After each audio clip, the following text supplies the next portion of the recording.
Creo que ya se debería estar grabando. Sí, ya me avisa que está grabando. Bueno. Hola, buenos días, dependiendo de la hora en que nos ven. Estamos en un nuevo video de Apolíneos y el día de hoy vamos a ver sobre la antropología de las emociones con la profesora Marisa Rodríguez Sánchez. Yo soy Ilitzi, estoy estudiando estudios humanísticos y sociales en la Universidad de Monterrey y pues ahora me dispongo a leer su semblanza. Marisa Rodríguez Sánchez cursó estudios de letras españolas en la Facultad de Filosofía y Letras de la Universidad Autónoma de Nuevo León. Más tarde hizo también la carrera en Antropología Social en la Benemérita Universidad Autónoma de Puebla, la especialización en Antropología Cultural y la maestría en Ciencias Antropológicas las llevó a cabo en la Universidad Autónoma Metropolitana de la Ciudad de México, mismo posgrado donde actualmente está concluyendo el doctorado con una investigación centrada en la antropología de las emociones, migración y masculinidades en el mercado Mesón Estrella de Monterrey. Ha publicado artículos en revistas especializadas, capítulos de libro en prensa, así como ha participado en congresos nacionales e internacionales. Forma parte del COFIM, Comunidad Filosófica Monterrey, desde donde conduce el programa filosófico de radio Tetralemas. Es miembro de la Red Nacional de Investigación de Estudios Socioculturales de las Emociones, RENICE, y se desempeña como docente de la asignatura de Antropología Filosófica en la Universidad de Monterrey. Nos da mucho gusto tenerla aquí. Muchas gracias, Ilitzi. Me da más gusto a mí estar aquí con ustedes y gracias por la invitación. Y pues para empezar, creo que la antropología muchas veces no sabemos con exactitud qué es, porque se llega a confundir con la arqueología, con la sociología, incluso con la paleontología. Entonces, como primera pregunta, ¿qué es la antropología y a qué se dedica una antropóloga como usted? Ok, sí, la pregunta del millón, ¿verdad? ¿Qué es la antropología? Suele haber muchas confusiones. Yo creo que en parte es derivado de que la antropología tiene un campo de estudio muy vasto, entonces a veces es difícil precisarla. Pero ya desde el mismo nombre nos va dando indicios sobre cuál es su objeto de estudio, porque antropos pues significa ser humano, logos, como sabemos, estudio. Entonces la antropología sería esta disciplina que se encarga de estudiar y de explicar a los seres humanos de una manera integral, es decir, en todas sus facetas, pero poniendo atención en sus manifestaciones culturales. Entonces sigue siendo, con esta explicación, un campo muy vasto, pero vamos a partir del hecho de que los seres humanos somos animales biológicos, pero también somos más que eso. Somos una clase de animales muy especiales y muy complejos, y no solamente radicamos en esta dimensión biológica o física, sino que somos multidimensionales. Tenemos una dimensión espiritual, una dimensión social, una dimensión cultural, y es aquí donde se centra la antropología. Este concepto de cultura, que digamos es el pilar de la disciplina, es el más importante, me atrevo a decir, y es un concepto englobante, porque en él se incluyen todas las formas y manifestaciones de lo que consideramos humano en todas partes del mundo. Entonces pensemos en las formas de comportamiento, en las formas de hablar, las formas de relacionarnos, las formas de organización familiar y social, la gastronomía, por ejemplo, qué comemos y cómo lo comemos, ¿verdad? ¿Qué vestimos y qué pensamos de la vestimenta? ¿Qué lugar ocupa en nuestras sociedades? Los saberes, las tradiciones, las creencias, cómo las llevamos a cabo, cómo las manifestamos, los símbolos que surgen de ellas, los rituales, etcétera. Entonces, toda manifestación humana es competencia de la antropología. Como es una disciplina muy ambiciosa, también existen algunas especialidades. Podríamos hablar de la antropología física, de la antropología lingüística, de la antropología filosófica, pero cuando hablamos a secas de antropología, nos referimos regularmente a la antropología social, que por otro lado es la más explotada, la más estudiada aquí en nuestro país. Y entonces esto sería, bueno, ¿qué es la antropología? El estudio sistemático de todas las producciones humanas, las creencias y las manifestaciones culturales que dan sentido a nuestras vidas y que dan información de las formas de estar en el mundo de las distintas sociedades. Gracias. Ahora que menciona que la antropología social es la más practicada en el país, me parece que este tipo de antropología regularmente se asocia con el estudio de grupos indígenas o étnicos. ¿Es así? Pues hay mucho desierto en ello, pero esta forma de entender a la antropología, que sería de cierta manera restrictiva, ya no está vigente. Pensar así, la antropología pues tiene su arraigo en la historia propia de la disciplina, porque cuando nace la antropología, el interés de los antropólogos era estudiar y conocer otras formas de vida que fueran distintas a las occidentales u occidentalizadas. Desde este punto de vista, la antropología se formó con una visión hegemónica, divisoria, que consideraba un punto legítimo de vida, digamos, y todo lo que excediera, pues era lo otro, lo considerado lo otro, donde estarían los grupos étnicos. Y también acá en México, bueno, la historia de la antropología mexicana, que comienza en el siglo pasado, también por razones diversas fue prioritario conocer a los pueblos originarios, sus formas de vida y las formas de interacción. Sin embargo, ahora se ha criticado mucho también esa forma de acercarnos a estos grupos, que qué bueno que se siga criticando, y sobre todo porque la realidad del mundo ha cambiado muchísimo y sobre todo a partir de fenómenos de la globalización. Entonces ya no encontramos a los grupos étnicos solamente en estos espacios alejados, espacios rurales o campesinos, sino que están en toda parte del planeta. Entonces los antropólogos también estamos en todas partes del planeta, ¿no? Y sí, por supuesto que seguimos estudiando grupos originarios, pero no exclusivamente y sobre todo a partir de lo que se considera la diversidad cultural.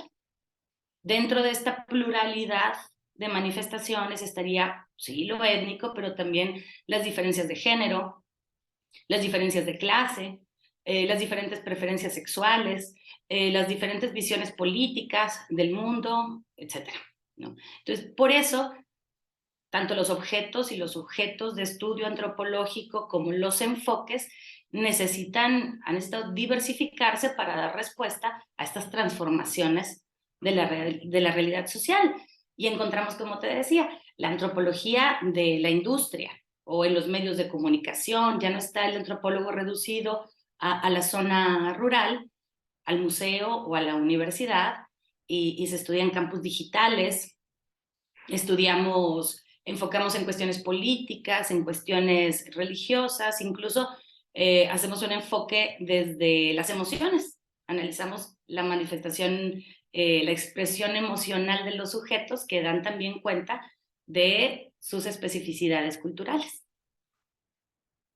Sí, ahorita que lo menciona, me acuerdo que en clase veíamos justamente esta parte en donde empezaban a querer estudiar otras culturas porque eran diferentes a como nos veíamos nosotros.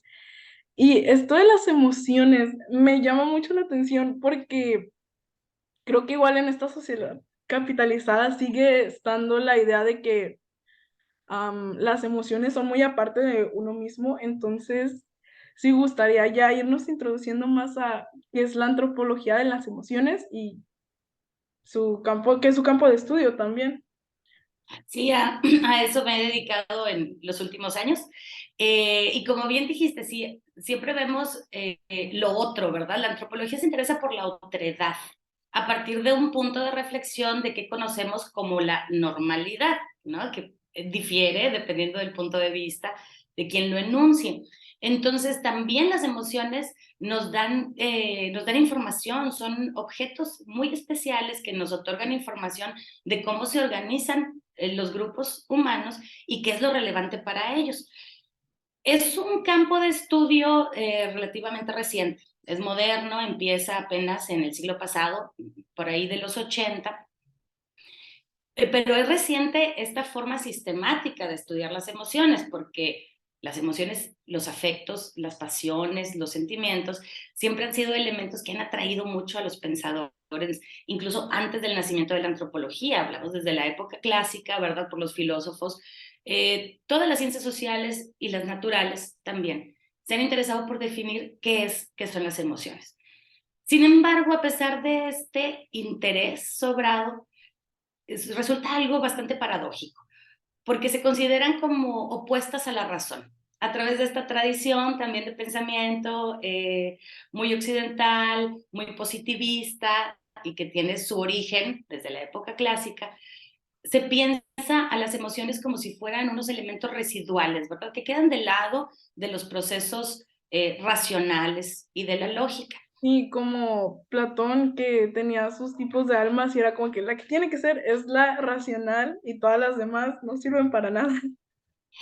Sí, podría ser una forma de verlo, ¿verdad? Platón, Descartes y muchos otros formaron este pensamiento del ser humano como si fuera ambivalente, si estuviera escindido. Por un lado tenemos lo corporal y por otro lo espiritual. Y por un lado tenemos los procesos cognitivos o racionales y por otro lado una expresión emocional que siempre es visceral y entonces es un poco inútil o entorpece la relación humana. Y por eso esta forma este enfoque de la antropología de las emociones viene a cambiar esta perspectiva y dice, bueno, por un lado, ni somos seres fragmentados, ¿verdad? Somos un todo complejo humano en donde las emociones también forman parte de los procesos cognitivos. Entonces eso es bastante revolucionario. Por un lado, decir, cuando nosotros reaccionamos emocionalmente ante ciertas circunstancias, lo que estamos haciendo es una evaluación de nuestro contexto.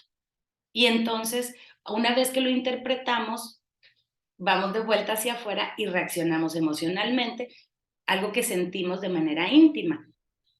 Tal vez esto parezca súper sencillo, decir, ay, es lo más evidente, pero esto implica que nosotros conozcamos las reglas de conducta y los códigos de socialización del lugar en donde estamos.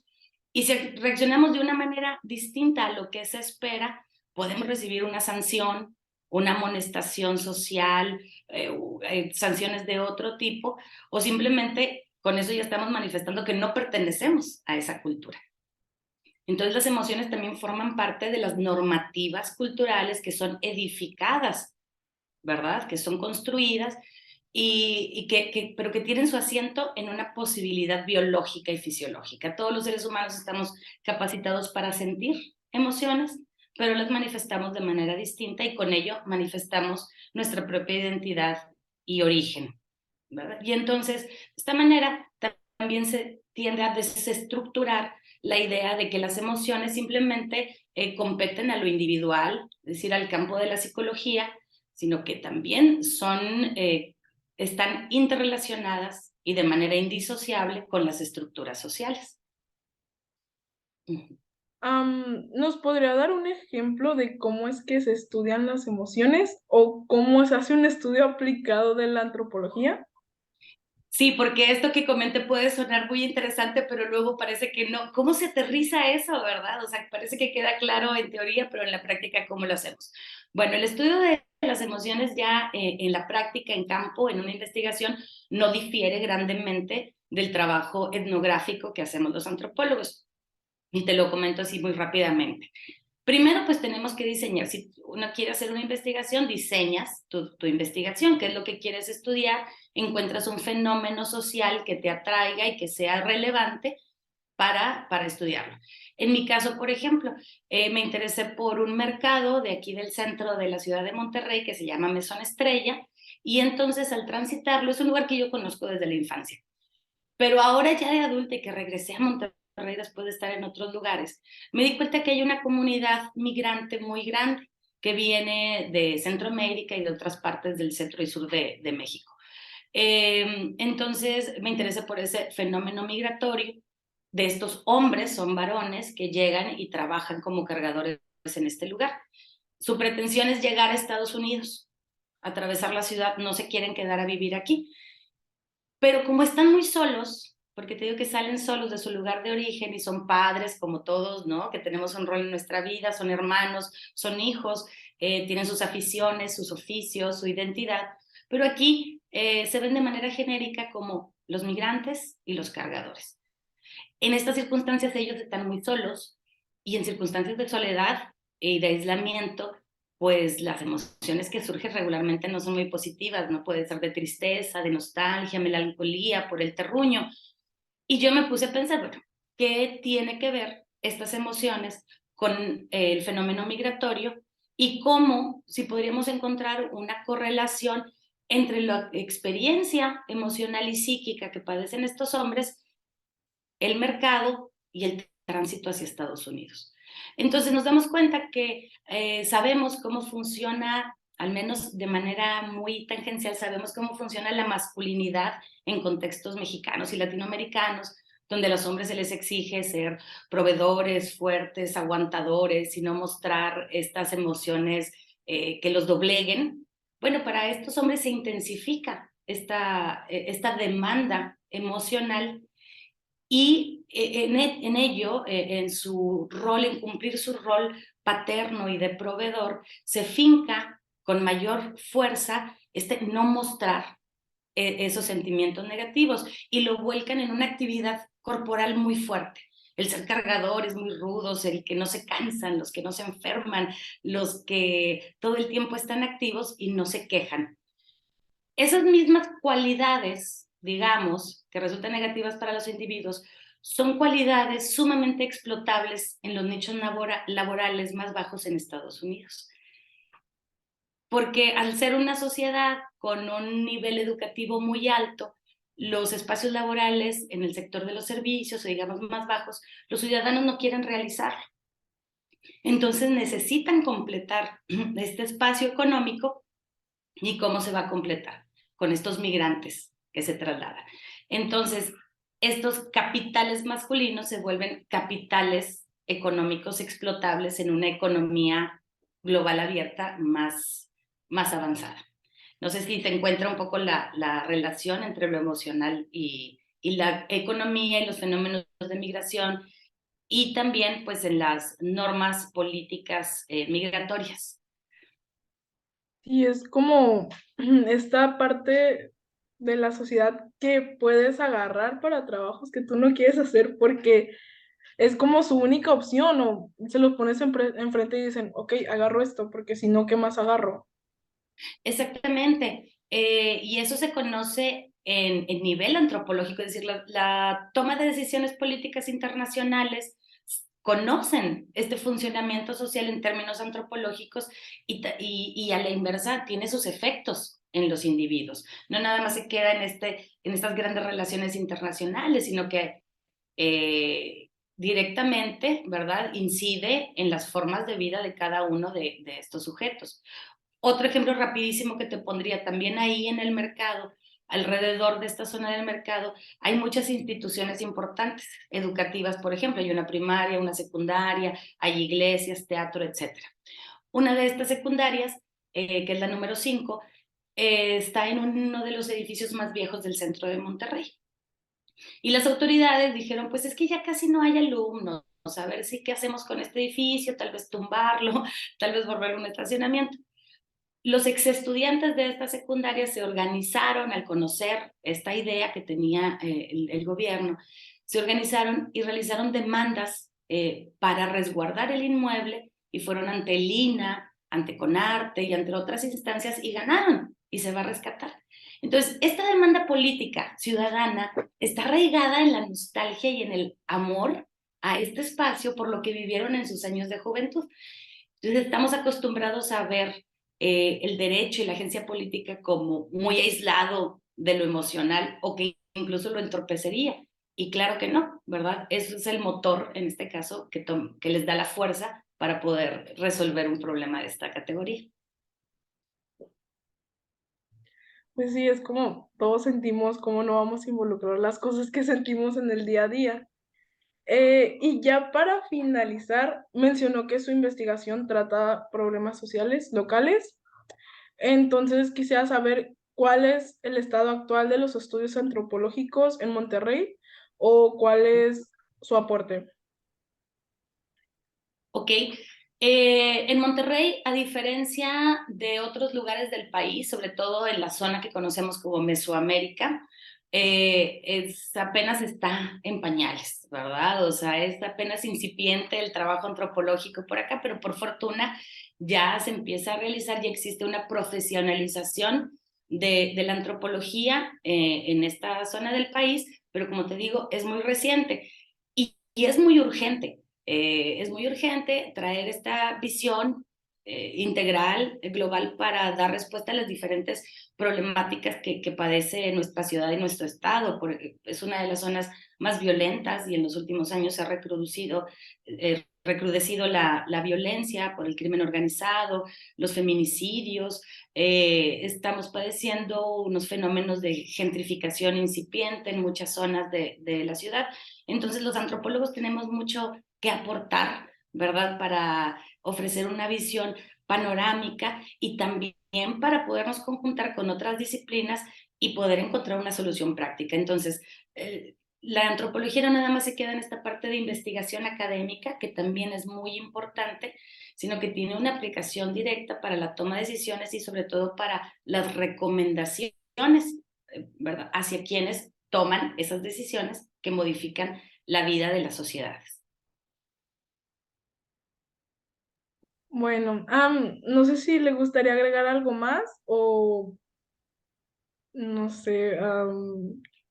Pues en general que bueno, para empezar, muchas gracias por la invitación, porque ahora hablando de la antropología y diciendo que aquí en Monterrey pues apenas comienza a despuntar, creo que también estos espacios que ustedes estudiantes generan son muy buenos porque podrían atraer a otras personas que tal vez no conozcan mucho de esta disciplina y de otras, ¿verdad? Y que también sean espacios para escuchar a los demás que podrían aportar para nuestra sociedad más inmediata, que pues tantas necesidades tiene, ¿verdad? Para mejorar.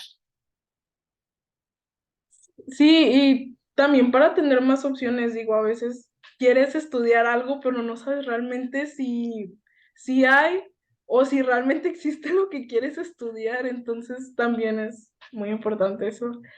Am, no sé, me gustaría que dijera como que algo de la antropología de las emociones, ya para cerrar, que, no sé, que nos pueda ayudar a la vida. Ok, eh, bueno, hay esta parte cuando nosotros nos involucramos a escuchar, ¿verdad? Las emociones de otros, necesariamente tomamos un punto de partida, como decía, que es, ¿qué pienso yo de esas emociones, de esa expresión emocional que me está manifestando el otro, de esos afectos? Y eso se vuelve muy útil también para reflexionar sobre el carácter construido que tiene nuestra propia experiencia emocional. Entonces, muchas veces consideramos o actuamos de una manera mecánica, ¿verdad? Porque así nos han enseñado, así hemos aprendido a socializar a través de ciertas emociones. Entonces, desmitificando esta cuestión de que solo hay una manera de vivir emocionalmente y que existen muchas otras posibilidades, todo un abanico de posibilidades emocionales, encontramos una riqueza, no nada más para conocer otros lugares, ¿verdad? Otras formas de vida y otras formas de entender las circunstancias, sino para nosotras mismas. Creo que eso es algo que yo he encontrado muy, muy valioso, incluso en la sola mención de qué consideramos que es la felicidad, qué consideramos que es la tristeza, el coraje, viendo cómo lo consideran otros y otras, encontramos posibilidades para nuestras propias vidas. Muy bonito, muy bonito. Bueno, con esto damos finalizado el video y pues en el canal de YouTube están los demás videos por si gustan pasar y muchas gracias otra vez, profesora Marisa, por acompañarnos y que tengan un muy buen día. Al Gracias. contrario, muchas gracias.